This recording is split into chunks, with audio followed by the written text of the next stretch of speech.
Le grand lustre du château de Vaux-le-Vicomte projette une lumière froide sur les visages figés.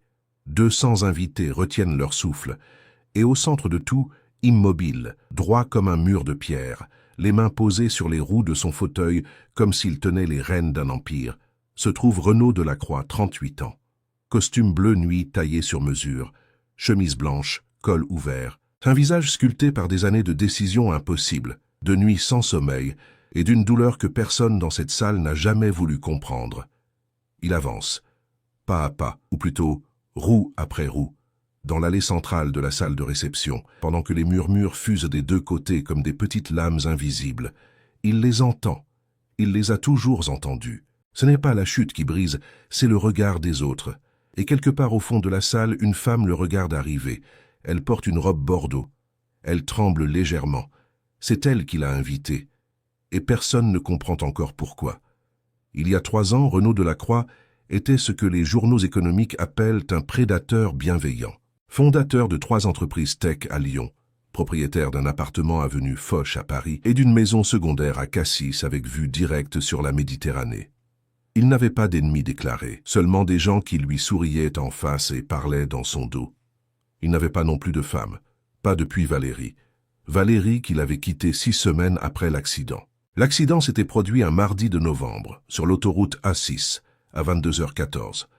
Un camion dont le chauffeur s'était endormi. Renaud avait survécu. Sa colonne vertébrale, elle, n'avait pas eu cette chance. La rééducation avait duré 18 mois. Pendant ce temps, Valérie était venue le voir 7 fois au total. Renaud avait compté. Parce que c'est ce qu'on fait quand on a trop de temps et trop de silence.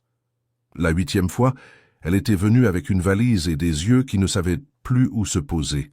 « Je ne suis pas faite pour ça, Renaud. Je suis désolé. » Elle était partie un vendredi soir sous une pluie fine. Il ne l'avait pas rappelé.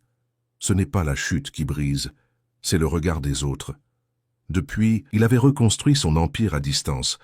Depuis une chaise roulante et un bureau panoramique au 12e étage de la Tour Pardieu à Lyon. Son assistant Cédric gérait les détails.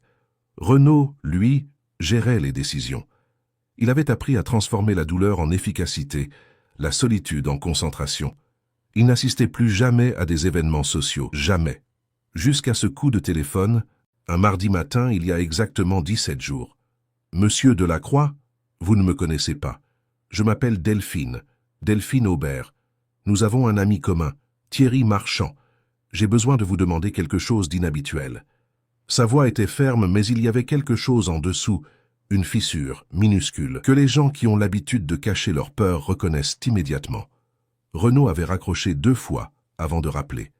Delphine Aubert avait 34 ans, les cheveux bruns coupés au carré, et la manie de regarder les gens dans les yeux 2 secondes de trop, comme si elle cherchait quelque chose qu'ils auraient caché là. Elle travaillait comme architecte d'intérieur dans le 6e arrondissement de Paris.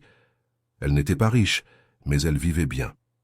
Elle avait un appartement rue des Saints-Pères, une cliente fidèle chez qui elle passait ses lundis, et un chat roux nommé Baudelaire, qui détruisait systématiquement ses maquettes. Et elle avait un problème. Le mariage de sa sœur Camille approchait à grande vitesse. Un mariage avec 210 invités dans un château de Seine-et-Marne. Un mariage où son ex, Grégoire, qu'elle avait quitté 2 ans plus tôt après avoir découvert qu'il la trompait depuis le début, serait présent, avec sa nouvelle compagne, jeune, rayonnante, insupportablement heureuse. Delphine n'avait personne. Elle avait essayé les applications. Elle avait essayé les dîners de groupe organisés par sa collègue Sandrine. Elle avait même essayé de demander à son voisin, un professeur de philosophie de 52 ans, qui ne comprenait pas les blagues, mais qui était, au moins, présentable. Rien. Alors, quand Thierry, un client commun, lui avait parlé de Renaud Delacroix, elle avait ri. « Le milliardaire en fauteuil roulant ? Tu es sérieux ?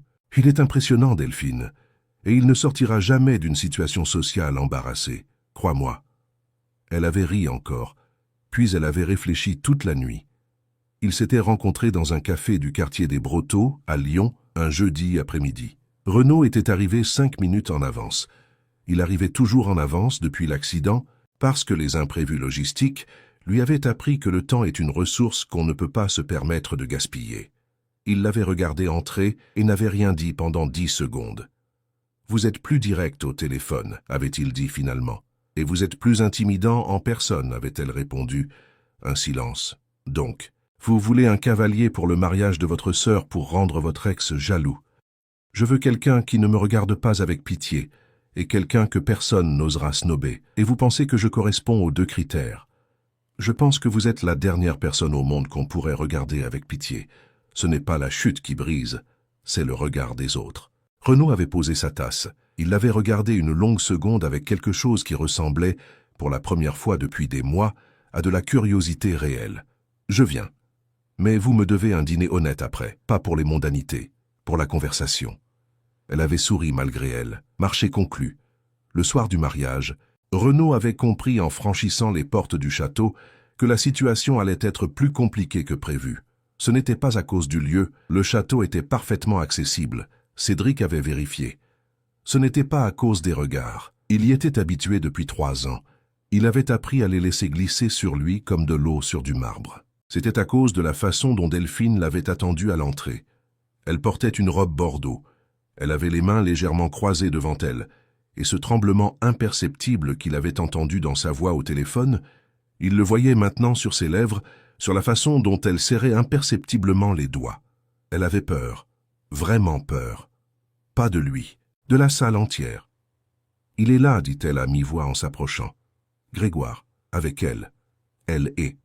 Elle a l'air heureuse. »« Vous avez l'air heureuse aussi, dit Renaud. Je tremble. Je sais. C'est pour ça que vous restez droite. Les gens ne voient que ce qu'on leur montre. » Elle l'avait regardé, vraiment regardé, pour la première fois de la soirée. « Comment vous faites, vous? Entrer dans une salle comme ça avec quoi? » Un silence inconfortable. « Avec tout le monde qui vous regarde, finit-elle. Je regarde en premier.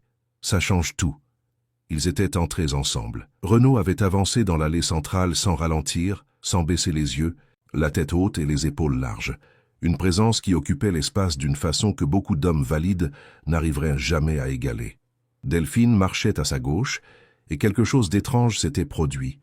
Les regards qui lui étaient destinés à lui avaient fini par glisser vers elle, et ce qu'elle y avait lu pour la première fois de la soirée n'était pas de la pitié, c'était de la curiosité.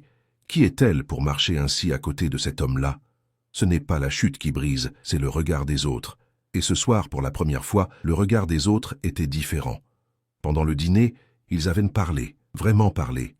Pas comme deux inconnus qui jouent un rôle, mais comme deux personnes qui ont, sans le prévoir, trouvé quelqu'un qui comprend le coup exact du masque qu'elle porte tous les jours.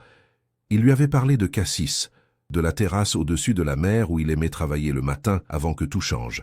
Elle lui avait parlé de ses nuits à refaire les plans d'appartements qu'elle ne visiterait jamais, parce qu'imaginer des espaces habitables par d'autres était, d'une certaine façon, sa façon à elle de rester en mouvement. « Vous ne vous êtes jamais permis d'être triste ?» avait-elle demandé. « Si, une fois, pendant 18 mois. Et maintenant ? Maintenant, je suis en colère, c'est plus utile. » Elle avait ri. Un vrai rire, pas poli, pas calculé. Le genre de rire qu'on ne peut pas simuler. C'est à ce moment précis que Grégoire était apparu à leur table. Il était beau. Grégoire. Grand, bien habillé, avec ce sourire facile des hommes qui n'ont jamais eu à se battre pour quoi que ce soit. Bonjour, si ce contenu te plaît, abonne-toi à la chaîne et laisse un like. Merci. Il avait regardé Renaud avec cette expression que Renaud connaissait parfaitement, la légère condescendance déguisée en cordialité. Delphine, quelle surprise. Et ton ami? Renaud Delacroix, dit Renaud, en tendant la main avec une assurance tranquille, et vous êtes l'ex. J'ai entendu parler de vous. Grégoire avait souri, déstabilisé. En bien, j'espère. Non, la soirée avait continué, le champagne avait coulé, la mariée avait pleuré de bonheur. Et quelque part entre le dessert et le premier slow, quelque chose avait changé entre Renaud et Delphine. Quelque chose d'imperceptible mais d'irréversible, comme une lézarde dans un mur qu'on croyait solide. Il s'était retrouvé seul sur la terrasse extérieure, loin des lumières et des conversations. Le jardin du château s'étendait dans l'obscurité, les buis taillés comme des sculptures géométriques sous un ciel sans nuages. « Merci, dit-elle simplement. »« Pourquoi pour tout à l'heure ?» ?»« Avec Grégoire. » Je n'ai dit que la vérité. C'est exactement ça. Un silence. Le genre de silence qu'on ne cherche pas à remplir. Vous savez, dit-elle en regardant le jardin, j'ai passé 2 ans à me convaincre que j'allais bien, que partir était la bonne décision, que j'étais forte. Et ce soir, j'ai réalisé que j'ai surtout passé 2 ans à avoir peur. Peur d'être seul, peur de ne pas être assez, peur que les gens me regardent et voient quelqu'un qui a échoué. Ce n'est pas la chute qui brise, c'est le regard des autres. Il n'avait rien dit pendant un moment. Le problème, dit-il enfin, c'est que vous regardez les mauvaises personnes. Elle s'était tournée vers lui. Il y avait quelque chose dans ses yeux qu'elle n'avait pas vu avant. Pas la froideur de l'homme d'affaires, pas l'armure du survivant. Quelque chose de plus fragile et de plus réel que tout ce qu'il lui avait montré jusque-là. « Je rentre demain », dit-il, « à Lyon. Je sais. Ce dîner que vous me deviez. Honnête. Pas pour les mondanités. Je me souviens. Je voudrais que ce soit à Paris, si vous acceptez. » Elle avait hésité. Une vraie hésitation. Pas de coquetterie, pas de stratégie. La peur réelle de quelque chose qu'elle ne savait pas encore nommer. Pourquoi ? Parce que je n'ai pas eu de conversation qui ressemblait à ça depuis 3 ans, et que je ne suis pas prêt à la laisser finir ce soir. Elle avait regardé le jardin encore une fois. Quelque part à l'intérieur, l'orchestre jouait un morceau qu'elle ne reconnaissait pas. « D'accord », dit-elle. Mais quand elle était rentrée dans la salle, Grégoire l'attendait près de la porte. « Il est impressionnant, ton ami », dit-il avec ce sourire qui lui avait un jour semblé charmant et qui maintenant lui paraissait simplement vide. Un peu intense, mais impressionnant. Tu es sûr que c'est une bonne idée ? Quelle idée ? De t'embarquer dans quelque chose de compliqué. Un homme comme ça, avec tout ce qu'il traîne. Elle l'avait regardé, vraiment regardé pour la dernière fois. Ce qu'il traîne, dit-elle lentement, c'est de la dignité. Tu ne connaîtrais pas. Elle était repartie sans se retourner. Ce n'est pas la chute qui brise, c'est le regard des autres. Et elle venait de décider de ne plus jamais regarder dans cette direction-là. 2 ans plus tard. Le dîner honnête avait duré 6 heures. Renaud était revenu à Paris le week-end suivant, puis le suivant encore, jusqu'au jour où Cédric lui avait demandé, avec la neutralité professionnelle qui était sa marque de fabrique, s'il souhaitait qu'on réserve une chambre d'hôtel ou s'il avait désormais une autre adresse. Renaud avait ri pour la première fois depuis longtemps. Delphine avait réaménagé l'appartement avenue Foch, non pas parce qu'il le lui avait demandé, mais parce qu'elle avait regardé l'espace et vu ce qu'il pouvait devenir. Elle avait abattu une cloison, élargi une porte, transformé le bureau en quelque chose de lumineux et d'ouvert qui donnait sur le bois de Boulogne. « Tu as touché à mon appartement sans me demander », avait-il dit en rentrant d'un voyage à Berlin. « Je t'ai demandé, tu m'as dit que tu pensais faire quelques ajustements. C'est pareil. » Il avait regardé l'espace, il avait regardé la lumière, il avait regardé la façon dont elle s'était tenue debout au milieu de tout ça, les bras croisés, attendant son verdict avec ce mélange d'assurance et de vulnérabilité qui était spécifiquement elle. « C'est parfait », avait-il dit. Et c'était vrai. Leur vie s'était construite ainsi, pas dans le bruit des grandes déclarations, mais dans l'accumulation silencieuse de milliers de petits gestes vrais. Les matins à Lyon sur la terrasse de Cassis, où ils travaillaient côte à côte sans se parler pendant des heures. Les dîners dans le quartier Saint-Jean, où Renaud connaissait le patron d'une bouchon depuis 20 ans. Les nuits où elle lui lisait à voix haute les articles d'architecture qu'elle trouvait intéressants et où il l'écoutait avec une attention que personne ne lui avait jamais accordée. La petite Inès était née en mars. Elle avait les yeux de son père. Cette façon de regarder les gens 2 secondes de trop, comme si elle cherchait quelque chose qu'ils auraient caché là. Un dimanche d'automne, 2 ans après le mariage de Camille, Renaud avait proposé à Delphine de retourner au château de Vaux-le-Vicomte. Pas pour un événement, juste pour marcher ou rouler. Dans son cas, dans le jardin qu'ils avaient regardé ensemble depuis la terrasse, cette nuit où tout avait commencé. Le parc était ouvert aux visiteurs ce dimanche-là. Il faisait froid. Le ciel était d'un gris nacré typique de novembre en Île-de-France, et les buis taillés avaient pris cette teinte sombre de l'hiver qui approche. Ils s'étaient arrêtés au même endroit. « Tu te souviens de ce que tu m'as dit ce soir-là » demanda-t-elle. « J'ai dit beaucoup de choses. Tu m'as dit que le problème, c'est que je regardais les mauvaises personnes. C'est vrai. » Elle avait Inès dans les bras. La petite dormait, indifférente au jardin, à l'histoire, à tout, avec ce luxe absolu que seuls les bébés possèdent. « Tu avais raison, » dit Delphine. « Ce n'est pas la chute qui brise, c'est le regard des autres. » Et là, dans ce jardin qui sentait la terre mouillée et les feuilles mortes, avec son fauteuil sur le gravier et leur fille endormie entre eux, Renaud Delacroix avait regardé Delphine, vraiment regardé, avec tout ce qu'il était, tout ce qu'il avait perdu et tout ce qu'il avait reconstruit.